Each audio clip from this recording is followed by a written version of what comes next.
السلام عليكم ورحمة الله وبركاته. نحمده ونصلي على رسوله الكريم. أما بعد فأعوذ بالله من الشيطان الرجيم. بسم الله الرحمن الرحيم. ومن يؤت الحكمة فقد أوتي خيرا كثيرا وما يذكر إلا أولو الألباب. وقال رسول الله صلى الله عليه وسلم من يريد الله به خيرا يفقهه في الدين. صدق الله العظيم. আজকের এই মহতী অনুষ্ঠানে সম্মানিত সভাপতি, সুদক্ষ পরিচালক ও আজকের সুধী আমার নির্ধারিত বিষয় ইলমে দিনের গুরুত্ব অপরিসীম। এই ইলমি মানুষকে উভয় জাহানের সফলতার পথ দেখায়, শান্তি ও সুখের পথ দেখায়, পরিচালিত করে ন্যায় ও ইনসাফের পথে, পশুত্বের জীবন থেকে মনুষ্যত্বের জীবন দান করে। প্রিয় উপস্থিতি, ইলম হলো আল্লাহ তাআলার বিশেষ গুণ। ইলমে দ্বীন ছাড়া মানুষ মূর্খ এবং পশুর সমতুল্য। যাকে ইলম দান করা হয়েছে তাকে সর্বোত্তম নিয়ামত দান করা হয়েছে। এজন্য আল্লাহ তাআলা পবিত্র কোরআনে ইরশাদ করিয়াছেন, ওয়া ইউতাল হিকমাতা ফাকাদ উতিয়া খায়রান কাসীরা ওয়া মা ইয়াযাক্কারু ইল্লা উলুল আলবাব। যাকে দ্বীনের ইলম দেয়া হলো তার বিপুল পরিমাণে কল্যাণ লাভ হলো।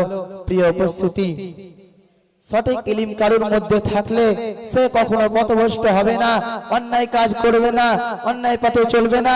আল্লাহ তাআলার নাফরমানি তার কাছে অসম্ভব। পক্ষান্তরে ইলম ছাড়া ব্যক্তি সাধারণত অন্যায় পথে চলে, অন্যায় কাজ করে এবং খুব সহজেই গুনাহ পতিত হয়।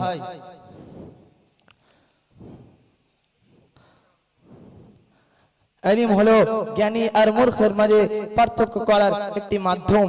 জ্ঞানী আর মূর্খ কখনো এক সমান হতে পারে না। তাই আল্লাহ তাআলা পবিত্র কোরআনে ইরশাদ করিয়াছেন, কুল হাল ইয়াস্তাবিল্লাযীনা ইয়া'লামুন ওয়াল্লাযীনা লা ইয়া'লামুনা ইন্নামা ইয়াযাক্কারু উলুল আলবাব। যারা জানে আর যারা জানে না তারা কি কখনো এক সমান হতে পারে? প্রিয় উপস্থিতি, আল্লাহ তাআলা যাকে ইলমের মতো মহা দৌলত দান করেছে তার উচিত ইলম অনুসারে চলা এবং সর্বদা শুকর আদায় করা, যেন ইলমের কোনো প্রকার খেয়ানত না হয়। তাই তো শেরে খোদা হযরত আলী রাদিয়াল্লাহু তাআলা আনহু বর্ণনা করেন, আমরা আল্লাহ তাআলার বন্টনে সন্তুষ্ট, কেননা আমাদের জন্য রয়েছে ইলম আর আমাদের জন্য রয়েছে ইলম আর শত্রুদের জন্য রয়েছে ধনসম্পদ।